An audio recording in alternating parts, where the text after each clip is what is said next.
சிறகடிக்க ஆசை சீரியலோட upcoming episode என்னென்னு பார்க்கலாம். இங்கே மீனாவோட அம்மா சந்திராவும் சீதாவும் இங்கே அருணோட வீட்டுக்கு போயிட்டு அவர் செஞ்ச பெரிய உதவிக்கு நன்றி சொல்லிட்டு கொஞ்ச நேரம் பேசிட்டு வீட்டுக்கு வந்துடுறாங்க.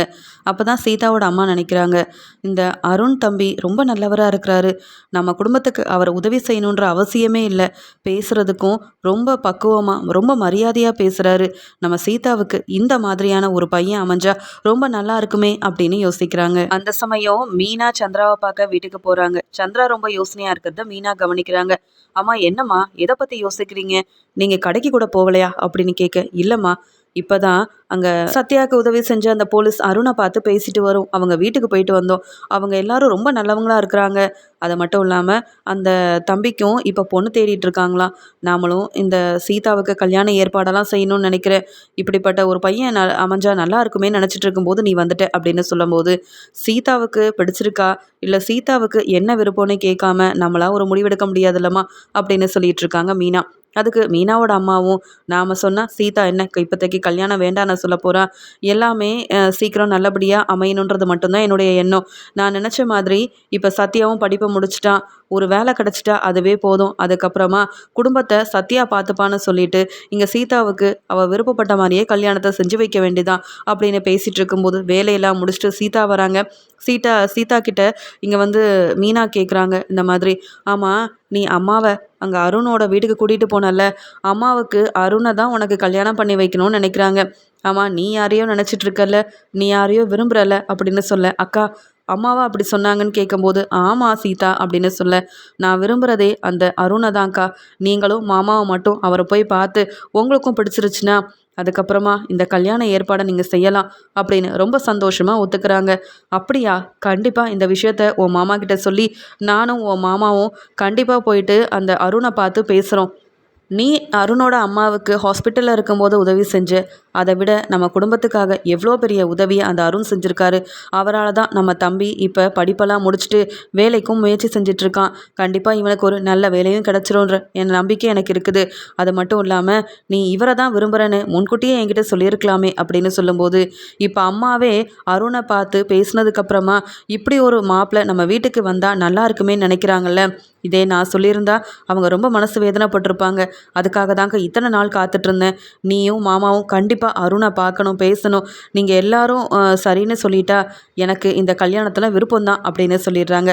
உடனே மீனா, நீ கவலைப்படாத, நாளைக்கே உன் மாமாவை கூட்டிகிட்டு போய் அருண் எங்கே இருப்பாருன்னு சொல்லு, நான் பேசி இந்த கல்யாண ஏற்பாடை சீக்கிரமாக செய்ய ஆரம்பிக்கிறோம் அப்படின்னு மீனா சீதா கிட்ட ரொம்ப சந்தோஷமாக பேசுகிறாங்க. உடனே சீதாவும் நாம் நினச்ச மாதிரி எல்லாம் நல்லபடியாக நடக்க போகுது, அது மட்டும் இல்லாமல் நாம் நினச்ச நம்ம விரும்பின அருணையே நமக்கு மாமாவும் அக்காவும் முன்னாடி நின்று கல்யாணம் பண்ணி வச்சுட்டாங்கன்னா அதுவே போதும் அப்படின்னு நினைக்கிறாங்க சீதா. வீட்டுக்கு வந்த முத்து மீனா கிட்ட கேட்குறாங்க, ஆமாம் மீனா, அதான் நான் ஏற்கனவே சொன்னேனே சீதாக்கு உதவி செஞ்சது யாருன்னு, நீ கேட்டியா, நம்ம போய் அவங்கக்கிட்ட நன்றி சொல்லிட்டு வரலாமா அப்படின்ற மாதிரி கேட்கும்போது, நானே உங்ககிட்ட சீதாவோட விஷயத்தை பற்றி பேசணும்னு நினச்சேன், சீதாவுக்கு நீங்கள் கல்யாண ஏற்பாடெல்லாம் செய்யணும்னு சொன்னீங்கல்ல, இப்போ அதுக்கான நேரமும் வந்துருச்சுன்னு சொல்கிறாங்க மீனா.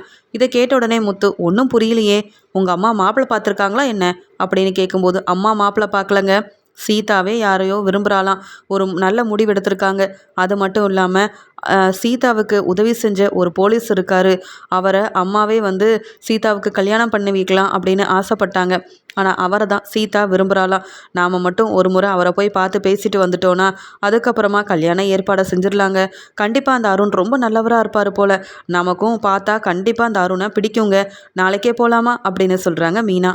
கண்டிப்பாக மீனா, ஆனால் இதை பற்றி உன் தங்கச்சி சீதா எதுவுமே சொல்லாமல் மறைச்சிட்டா பாரு, பரவாயில்ல நாம் போய் பேசி பார்ப்போம், என்னதான் நான் உதவி செஞ்சுருந்தாலும் யாருன்னே தெரியாத அந்த அருண் உன் தம்பி பரீட்சையெல்லாம் எழுதுறதுக்கு சரியான நேரத்தில் உதவி செய்ய போய் தானே உங்கள் வீட்டில் இப்போ எல்லாம் நல்லதாகவே நடக்குது, கண்டிப்பாக நாம் போய் பேசி கல்யாண ஏற்பாடையும் செய்வோம் அப்படின்னு மீனா சொன்னதுக்கு இங்கே வந்து முத்துவும் ஒத்துக்கிறாரு. எப்பயும் போல் அருண் சீதாவை பார்க்கறதுக்காக போகிறாரு. அந்த சமயம் சீதா வீட்டில் நடந்த எல்லாத்தையுமே சொல்கிறாங்க.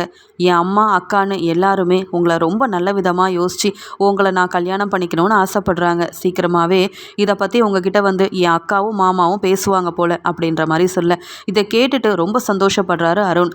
இப்படிலாம் சீக்கிரம் நடக்கணும் தான் நானும் எதிர்பார்த்துட்டு இருந்தேன் சீதா, ஆனால் உன் தம்பிக்கு உதவி செய்ய எனக்கு எல்லாமே நல்லதாக நடக்கணும் நான் கொஞ்சம் கூட எதிர்பார்க்கவே இல்லை அப்படின்னு சொல்லும்போது, உங்கள் நல்ல குணத்துக்கும் உங்கள் நல்ல மனசுக்காகவும் தான் எங்கள் வீட்டில் உள்ளவங்க உங்களை புரிஞ்சுக்கிட்டு எனக்கு உங்களை கல்யாணம் பண்ணி வைக்கணும்னு என் அம்மா மட்டும் இல்லை, என் வீட்டில் எல்லாருமே ஆசைப்படுறாங்க தெரியுமா? இப்படி எல்லாரும் 2 குடும்பமும் ஒன்று சேர்ந்து இந்த கல்யாணத்தை நடத்தி வைக்கணும். எந்த பிரச்சனையும் வந்துடக்கூடாதுன்னு நான் ஆசைப்பட்டேன். அதனால தான் சரியான நேரமாக பார்த்து நானும் எங்கள் அக்கா கிட்ட சொல்லிட்டேன். நாளைக்கு என் மாமாவும் அக்காவும் உங்களை பார்க்க வராங்க. நீங்கள் நல்லபடியாக பேசுங்க. கண்டிப்பாக என் மாமாவுக்கு உங்களை பிடிக்கும் அப்படின்னு சொல்கிறாங்க. பரவாயில்ல, உன் மாமாவும் ரொம்ப நல்லவராக தான் இருப்பார் போல். என்னதான் இருந்தாலும் உன் குடும்பத்துக்கு மூத்த பையனாக இருந்து இவ்வளோ உதவி செய்கிறாருல, எனக்கும் அவரை பார்க்கணுன்னு தான் ஆசைப்பட்டுட்டு இருக்கேன் அப்படின்னு முத்துவை பற்றி 2 பேரும் ரொம்ப நல்ல விதமாக பேசிக்கிறாங்க. இங்கே ரோகிணி தன்னுடைய நிலைமையை நினச்சி இப்படி விஜயாத்தையும் மனசு மாறல, என்ன செய்யன்னு தெரியல, என் அம்மாவையும் பார்க்க போக முடியலையே அப்படின்ற ஒரு மனவேதனையில் வீட்டு வேலையெல்லாம் செஞ்சிட்ருக்காங்க. அந்த சமயம் 2-3 நாள் ரொம்பவே முடியாமல் இருந்த ரோகிணியோட அம்மா மயங்கிடுறாங்க. இதை வீட்டு ஓனர் பார்த்துடுறாரு. உடனே ரோகிணிக்கு ஃபோன் பண்ணி, என்னம்மா ரோகிணி, உன் அம்மாவையும் உன் பையனையும் தனியாக விட்டுட்டு போயிட்ட. அவங்க முடியாமல் 2-3 நாள் ரொம்ப முடியாமல் இருந்தாங்க. ஹாஸ்பிட்டலுக்கு கூட கூட்டிகிட்டு போக ஆளே இல்லை. அவங்க இப்போ மயங்கிட்டாங்கம்மா. நான் ஹாஸ்பிட்டல் கூட்டிகிட்டு போகிறேன், சீக்கிரமாக வாமா அப்படின்னு சொன்னதை கேட்டு ரோகிணி ரொம்பவே பதட்டமாயிடுறாங்க. நான் பார்லருக்கு கிளம்பி ஆகணும் அப்படின்னு சொல்லிட்டு தனக்கு ஒரு வேலை இருக்குன்னு சொல்லி விஜயா கிட்ட போய் சொல்லிட்டு தான் அம்மா ஹாஸ்பிட்டலில் இருக்கிறதுனால உடனே கிளம்பி போகிறாங்க அவங்கள பார்க்கறதுக்காக. போகும்போதே ரோகிணி அழுதுகிட்டே போகிறாங்க. என்னால் என் அம்மாவும் கிறிஷும் ரொம்பவே மனசு வேதனையில் இருக்காங்க. இப்படிலாம் நடக்கும்னு நான் கொஞ்சம் கூட எதிர்பார்க்கவே இல்லையே. என் அம்மா எனக்காக எவ்வளவோ நல்லது செஞ்சுருக்காங்க. ஆனால் அவங்கள கவனிக்கக்கூடிய இடத்துல கூட நான் இல்லையே. இப்படி அவங்கள தனியாக விட்டது பெரிய தப்பாக போச்சுன்னு சொல்லி ஹாஸ்பிட்டலுக்கு போகிறாங்க. அங்கே கிறிஷ் உட்காந்து அழுதுட்ருக்கான். இதை பார்த்துட்டு ரோகிணியும், பாட்டிக்கு என்னாச்சு கிறிஷ் அப்படின்னு கேட்க, பாட்டி 2-3 நாள் நல்லா சாப்பிடவே இல்லை, சரியாக தூங்கவும் இல்லை, அதனால தான் மயங்கிட்டாங்க. என்ன ஏதுன்னு தெரியல. இந்த அங்கிள் தான் கூட்டிகிட்டு வந்து ஹாஸ்பிட்டலில் சேர்த்தாரு அப்படின்னு அங்கே வீட்டோட ஓனரை பற்றி சொல்ல, வீட்டோட ஓனர் ரோகிணியை திட்டுறாரு. என்னம்மா இது, முதல்லையாவது உன் அம்மா பையனை பார்க்க அப்பப்போ வந்துட்டு போனேன், இப்போ நீ வரதே இல்லை. அவங்க எப்படி இருக்காங்கன்னு கூட ஃபோன் பண்ணி நீ விசாரிக்க மாட்டியா? நீ இப்போ எங்கம்மா தங்கியிருக்க? எதுக்காக உன் அம்மாவையும் உன் பையனையும் தனியாக தங்க வச்சிருக்க? நீ செய்கிறது எதுவுமே சரியில்லை. எனக்கு உன்னை புரிஞ்சுக்கவும் முடியல. முன்னாடி உங்கள் அம்மாவை பார்க்கறதுக்காக வருவ, வீட்டுக்கு தேவையான பொருளெல்லாம் வாங்கி கொடுப்ப. ஆனால் இப்போ உங்கள் அம்மாவை பார்க்க வராமல் இருந்தா அவங்கள எப்படிம்மா நீ கவனிக்க முடியும்? இப்படி ரொம்ப முடியாதவங்கள பக்கத்தில் இருந்து யாராவது கவனிக்கணும்னு வேற இப்போ தான் டாக்டர் வந்து சொல்லிட்டு போகிறாங்க. என்னம்மா ரோகிணி, நீ சரியா இங்கே மாதம் வாடகை பணத்தையும் தர மாட்டிக்கிற, ஃபோன் பண்ணாதான் தர, என்னதானே எனக்கு ஒன்றும் புரியல அப்படின்னு சொல்லி பேசிகிட்டு இருக்காரு வீட்டோட ஓனர். உடனே ரோகிணி சொல்கிறாங்க, இல்லை நீங்கள் கவலைப்படாதீங்க, இனி என் அம்மாவை நான் பக்கத்தில் இருந்து பார்த்துக்கிறேன். என் அம்மாவுக்கு நீங்கள் பெரிய உதவியை செஞ்சுருக்கீங்க, இதை நான் மறக்கவே மாட்டேன்னு நன்றி சொல்கிறாங்க. உடனே வீட்டோட ஓனரும், சரிம்மா பார்த்துக்க, உங்கள் அம்மாவுக்கு வயசாயிருச்சு, நீதாம்மா இனி அவங்கள நல்லா கவனிச்சிக்கணும் அப்படின்னு சொல்லிட்டு கிளம்பிடுறாரு. அங்கே ரோகிணி தன்னுடைய அம்மாவை நினச்சி ரொம்ப அழுகிறாங்க. நான் என்னுடைய வாழ்க்கை முக்கியம்னு மனோஜை கல்யாணம் பண்ணிக்கிட்டேன், அதனால தான் என் அம்மாவையும் கவனிக்க முடியாமல் என் பையன் மேலேயும் கொஞ்சம் கூட அக்கறையே இல்லாமல் இப்படி இருந்துட்டேனே அப்படின்னு சொல்லி மனசு வேதனைப்படுறாங்க. அங்கே வந்த டாக்டர்கிட்ட தன்னுடைய அம்மாவை பற்றி விசாரிக்க, உடனே டாக்டர் ரோகிணியை தனியாக கூட்டிகிட்டு போய் பேசுகிறாங்க. இன்னும் 2 நாள் உங்கள் அம்மா ஹாஸ்பிட்டலில் தான் இருக்கணும், நீங்கள் நல்லா கவனிச்சுப்பீங்க, பக்கத்தில் இருந்து பார்த்துப்பீங்கன்னு நினச்சேன். நீங்கள் ஏற்கனவே 2-3 முறை உங்கள் அம்மாவை ட்ரீட்மெண்ட்டு கூட்டிகிட்டு வந்தப்போ கூட அவங்க நல்லா இருக்காங்கன்னு தானே சொன்னேன். ஆனால் இப்போ அவங்க சரியாக சாப்பிடலை, அதனால தான் இந்த ஒரு நிலைமை. எந்த பிரச்சனையும் இல்லை, நீங்கள் கவலைப்படாதீங்க ரோகிணி அப்படின்னு சொல்லிடுறாங்க. உடனே ரோகிணி யோசிக்கிறாங்க, கிறிஷ் வர சாப்பிட்டானான்னு தெரியல அப்படின்னு வெளியில் போய் சாப்பாடெல்லாம் வாங்கிட்டு வந்து கிறிஷுக்கு ஊட்டி விடுறாங்க. கிறிஷ், நீ அழக்கூடாது, அம்மா உன் கூடயே தான் இருப்பேன் சரியா அப்படின்னு சொல்ல, நீங்கள் தான் விட்டுட்டு போயிடுறீங்களேம்மா, அதான் எனக்கு ரொம்ப கஷ்டமாக இருக்குது. நீங்கள் கூட இருந்தால் எனக்கும் கஷ்டம் இருக்காது, பாட்டியும் சந்தோஷமாக இருப்பாங்க. பாட்டியால் வீட்டு வேலை கூட செய்ய முடியலம்மா, என்னை எப்படிம்மா பாட்டி பார்த்துப்பாங்க அப்படின்னு ரொம்ப அழகாக பொறுப்பாக பேசுகிறான். அம்மாவையும் பார்த்துக்கணும், வீட்டுக்கும் போகணும், இல்லைனா விஜயாத்தை என்ன ஏதுன்னு கேட்பாங்க, உண்மையை கண்டுபிடிச்சிருவாங்க, எப்படி சமாளிக்கிறதுன்னு தெரியலையே அப்படின்னு சொல்லி ரொம்பவே யோசிக்கிறாங்க. உடனே கிறிஷுக்கும் ஆறுதலாக பேசிகிட்டு இருக்கிறாங்க ரோகிணி. அந்த சமயம் மெதுவாக ரோகிணியோட அம்மா கண்முழிச்சு பார்க்குறாங்க. கல்யாணி, நீ வந்துட்டியா அப்படின்னு கேட்க, வந்துட்டேம்மா, நீங்கள் எதுக்கும் கவலைப்படாதீங்க, டாக்டர்கிட்ட நான் பேசிட்டேன், ஒரு 2 நாள் நீங்கள் இங்கே இருந்தால் போதுமா, எல்லாம் சரியாயிரும், நான் உங்களை நல்லா பார்த்துக்கிறேம்மா அப்படின்னு சொல்ல, 2-3 நாள் எனக்கு முடியல கல்யாணி, உனக்கு ஃபோன் பண்ணேன், ஆனால் நீ எடுக்கவே இல்லை, அதனால தான் என்னால் சாப்பிடவும் முடியல, கிறிஷை பார்த்துக்கவும் முடியல. பேசாமல் உன்னை பற்றின உண்மையை உன் வீட்டில் சொல்லி கிறிஷை கூட்டிகிட்டு போயிடுறியா அப்படின்னு சொல்கிறாங்க. அம்மா பொறுமையாக இருங்க, இப்போ எதை பற்றியும் யோசிக்காதீங்க, நான் இருக்கேன்ல, நான் பார்த்துக்கிறேன் அப்படின்னு சொல்லிட்டு இங்கே கிறிஷுக்கு சாப்பாடு கொடுக்குறது, தன்னுடைய அம்மாவை நல்லா பார்த்துக்கிறதுன்னு ஹாஸ்பிட்டலில் இருக்கிற ரோகிணி இப்படி வேலையை செஞ்சிட்ருக்காங்க. அந்த சமயம் இங்கே சுதாவும் ஸ்ருதியோட அப்பாவும் அவங்க சொந்தக்காரங்க ஹாஸ்பிட்டலில் இருக்கிறதுனால பார்க்கறதுக்காக வந்திருக்காங்க. அங்கே பார்க்க போகும்போது இங்கே ஸ்ருதியோட அம்மா ரோகிணி அங்கே ஒருத்தவங்க கிட்ட பேசிகிட்டு இருக்கிறத கவனிக்கிறாங்க. இந்த ரோகிணி எதுக்காக இந்த ஹாஸ்பிட்டலுக்கு வந்திருக்கா, போய் பேசலாமா அப்படின்னு நினைக்க, உடனே ஸ்ருதியோட அப்பா சொல்கிறாங்க, நமக்கு இதெல்லாம் தேவையில்லை, நாம் எதுக்கு இங்கே வந்தோம், நம்ம சொந்தக்காரங்களை பார்க்க வந்திருக்கோம், இந்த ரோகிணி கிட்டலாம் எதுக்கு பேசணும் அப்படின்னு சொல்லிடுறாங்க. உடனே சுதாவும் ஆமாம் ஆமாம், ஏற்கனவே ஸ்ருதி சொன்னா நிறைய பொய் சொல்லி இந்த ரோகிணி ஏமாத்திருக்காளாம் வேற அப்படின்ற மாதிரி சொல்கிறாங்க. இந்த ரோகிணி கிட்டலாம் பேசி ஒரு பிரயோஜனமும் இல்லை, பெரிய பணக்கார வீட்டு பொண்ணுன்னு பொய் சொல்லி ஏமாத்தின இவகிட்ட நாம் எதுக்கு போய் பேசணும் அப்படின்னு சொல்லிட்டு அவங்க சொந்தக்காரங்களை பார்க்கறதுக்காக போயிடுறாங்க. அவங்க பார்த்துட்டு திரும்பி வரும்போது ரோகிணி அங்கே இருக்கிற சிஸ்டர்கிட்ட பேசிகிட்டு இருக்காங்க. எங்கள் அம்மாவை கொஞ்சம் பார்த்துக்கோங்க, நான் வெளியில் போயிட்டு வந்துடுறேன், இங்கே ஹாஸ்பிட்டலுக்கு வேற பணம் கட்டணும், பணத்தெல்லாம் வேற எடுக்கணும் அப்படின்னு சொல்கிறாங்க. என்ன இந்த ரோகிணி தனக்கு அம்மாவே இல்லை, அப்பாவே இல்லை, குடும்பமே இல்லைன்னு வேற சொன்னதா ஸ்ருதி சொன்னாலே. ஆனால் என்னவோ அம்மாவுக்கு இந்த அம்மாவை ஹாஸ்பிட்டலில் இருக்காங்க, பணம் கட்டணும்னு சிஸ்டரை எதுக்கு பார்க்க சொல்கிறா, அப்படி யார் தான் இங்கே இருக்காங்க, ஒன்றும் புரியலையே அப்படின்னு யோசிக்க ஆரம்பிக்கிறாங்க. இங்கே ஸ்ருதியோட அம்மாவுக்கு ரோகிணி மேலே சந்தேகம் வருது. ஏற்கனவே சம்மந்தி குடும்பத்தை பொய் சொல்லி ஏமாத்தின ரோகிணி தனக்கு அம்மா இருந்தும் இல்லைன்னு பொய் சொல்லியிருக்காளோ அப்படின்னு சந்தேகப்பட ஆரம்பிக்கிறாங்க. இங்கே ரோகிணி தாங்கிட்ட இருந்த பணம் எல்லாத்தையுமே விஜயா கிட்ட கொடுத்ததால வித்யாவுக்கு ஃபோன் பண்ணி பணத்தை அனுப்ப சொல்லணும், வேற வழி இல்லை அப்படின்னு வெளியில் போகிறாங்க. அந்த சமயம் அங்கே பேசிகிட்டு இருந்த சிஸ்டர்கிட்ட இங்கே வந்து ஸ்ருதியோட அம்மா கேட்குறாங்க, ஆமாம் இப்போ வந்தாங்கல்ல ரோகிணி, அவங்க எதுக்கு இங்கே வந்திருக்காங்க, அவங்க அம்மா இங்கே இருக்காங்களா என்ன, ஹாஸ்பிட்டலில் உங்களை கவனிக்க சொன்னாங்களே அப்படின்னு சொல்லும்போது, ஆமாம் ரோகிணியோட அம்மா இங்கே தான் ரொம்ப முடியலன்னு சொல்லி வந்திருக்கிறாங்க, அவங்களுக்கு ட்ரீட்மெண்ட் நடந்துட்டுருக்கு, அதான் பணம் கட்டணும்னு சொல்லி வெளியில் போயிருக்காங்க அப்படின்னு சொன்ன உடனே இங்கே ஸ்ருதியோட அம்மா பேரதிர்ச்சி அடைகிறாங்க. என்னது இந்த ரோகிணிக்கு அம்மா இருக்காங்களா அப்படின்னு கேட்க, சரி சிஸ்டர் அவங்க எந்த ரூமில் இருக்காங்கன்னு சொல்லுங்கள், நாங்கள் போய் பார்க்குறோம், ஏன்னா ரோகிணி எனக்கு தெரிஞ்ச பொண்ணு தான், என் சொந்தக்கார பொண்ணு தான் அப்படின்னு சொல்கிறாங்க. அங்கே பக்கத்து ரூமில் போய் பாருங்கள், அவங்க அம்மாவும் ரோகிணியோட பையனும் இருக்காங்க அப்படின்னு சொல்லிடுறாங்க. இதை கேட்ட உடனே ஸ்ருதியோட அப்பா சொல்கிறாங்க, என்ன சுதா இது, ரோகிணிக்கு இப்போ தான் கல்யாணம் ஆயிருக்கு, அதுக்குள்ளே ரோகிணிக்கு பையன் இருக்காங்கன்னு வேற சொல்லிட்டு போகிறாங்க, ஒன்றுமே புரியலையே, என்ன நடக்குதுங்க, வா போய் பார்ப்போம் அப்படின்னு சுதாவோட வீட்டுக்காரரும் அங்கே போகிறாங்க.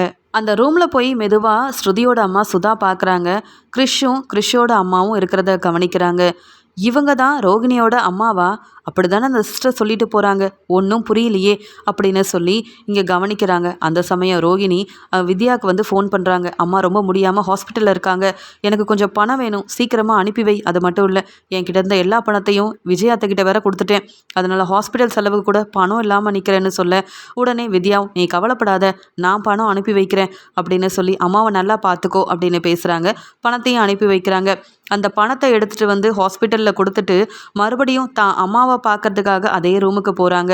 போனது மட்டும் இல்லாமல் அவங்க அம்மா சாப்பிட முடியாமல் இருக்காங்க. உடனே ரோகிணி சொல்கிறாங்க, அம்மா நான் உங்களுக்கு சாப்பாடு கொடுக்குறேம்மா, நீங்கள் எதுக்கும் கவலைப்படாமல் இருங்கம்மா, எல்லாம் சரியாயிரும், ஹாஸ்பிட்டல் செலவுக்காக பணத்தெல்லாம் ஏற்பாடு பண்ணிட்டேம்மான்னு சொல்ல, உனக்கு தான் கல்யாணி ரொம்ப கஷ்டம், நான் எப்பயுமே உனக்கு பிரச்சனை தரக்கூடாதுன்னு நினச்சி தான் ஒதுங்கி உன் பையனையும் நல்லபடியாக கவனிச்சிக்கணும்னு நினச்சேன், ஆனாலும் எனக்கு வயசாகுதில்ல, என்னால் முடியல, என்ன இருந்தாலும் நீ பேசாமல் கிறிஷை பற்றி உன் வீட்டில் சொல்கிறது தான் ரொம்ப நல்லது, ஏற்கனவே உனக்கு பிரச்சனை இருக்குன்னு தெரியும், எனக்கு ஏதாவது ஆயிடுச்சுன்னா கிறிஷை யார் பார்த்துப்பான்ற பயம் வேற எனக்கு இருக்குது, சீக்கிரமாக உன்னை பற்றின உண்மையை அங்கே வீட்டில் உன் மாமியார் வீட்டில் சொல்லிடு அப்படின்னு பேசும்போது வெளியில் யாருக்கும் தெரியாமல் நின்று பார்த்துட்ருக்க சுதா ரொம்பவே பேரதிர்ச்சி அடைகிறாங்க.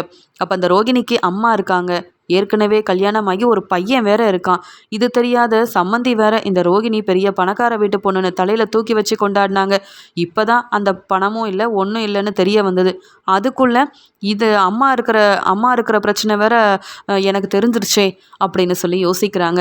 நாம் அப்படியே போய் சம்மந்திக்கிட்ட சொன்னால் அவங்க நம்ப மாட்டாங்க, ஏன்னா நம்மளை விட ரோகிணிக்கு அவங்க மதிப்பு தரவங்க, அதனால ஆதாரம் வேணுமே அப்படின்னு இந்த ரோகிணி அவங்க அம்மாவுக்கு சாப்பாடு கொடுக்கறது, கிறிஷ்கிட்ட பாசமாக பேசுறதுன்னு அங்கே ரூமில் இருக்க எல்லாத்தையுமே ஆதாரமாக தன்னுடைய ஃபோனில் எடுக்கிறாங்க.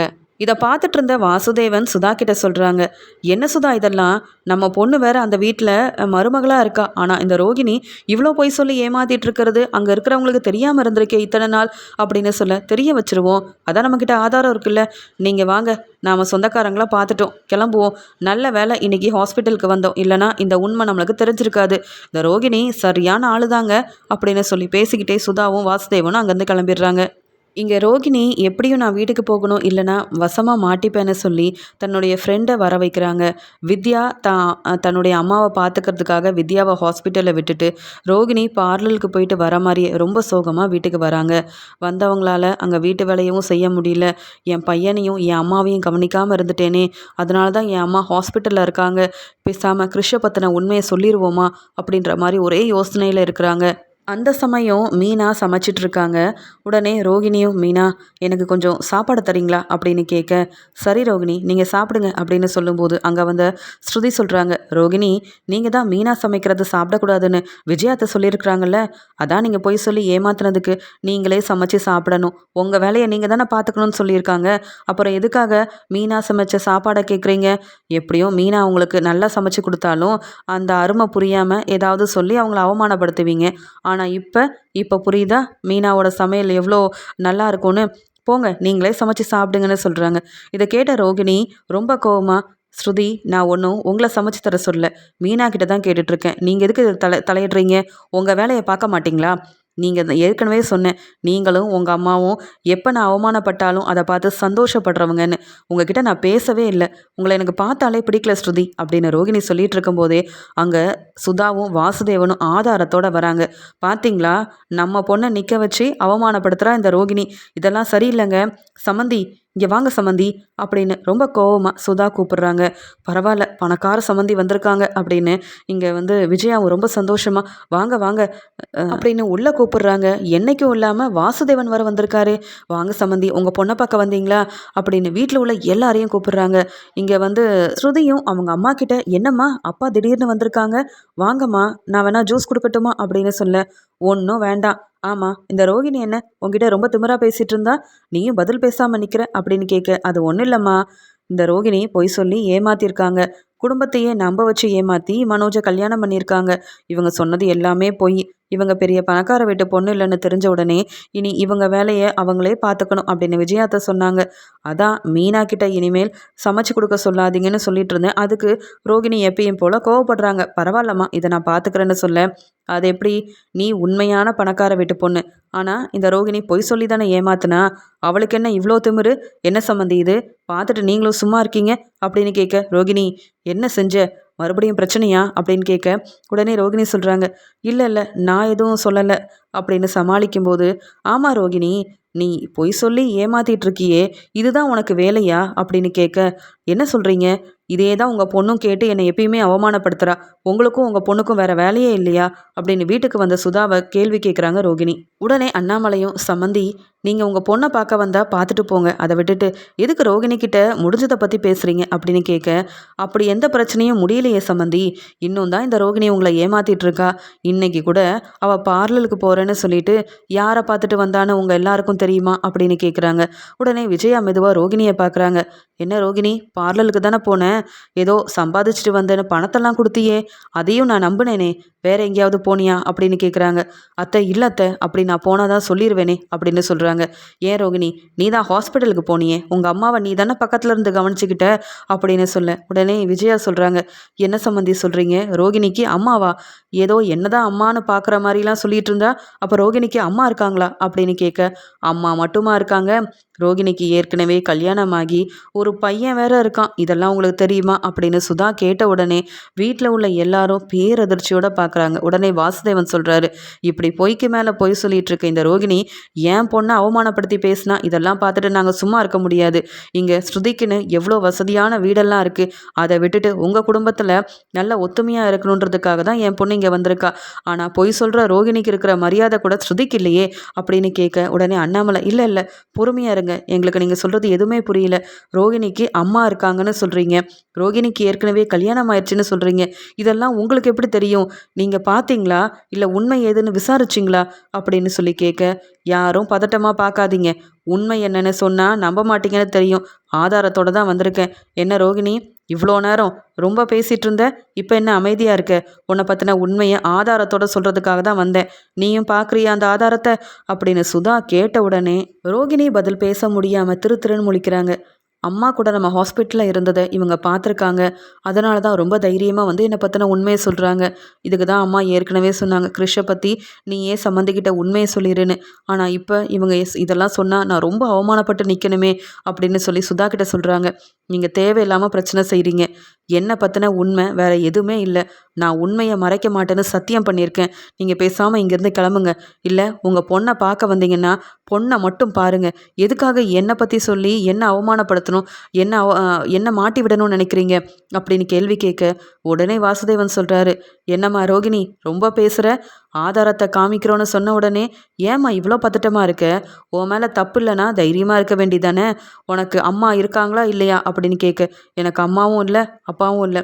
நான் என் மாமியாரை தான் அம்மாவாக நினச்சிட்ருக்கேன். அதனால தான் தினமும் சம்பாதிக்கிற பணத்தை அவங்கக்கிட்ட கொண்டு வந்து கொடுக்குறேன் தெரியுமா அப்படின்னு சொல்லும்போது இங்கே சுதா சொல்கிறாங்க, நல்லாதாம்மா நீ பேசுகிற, ஆனால் உண்மை என்னன்னு இவங்க எல்லாருக்கும் தெரிய வேண்டாமா அப்படின்னு முத்து, மீனா, ரவி, ஸ்ருதின்ட்டு எல்லாரும் முன்னாடியும் அவங்க ஃபோனில் இருந்த ஆதாரத்தை காமிக்கிறாங்க.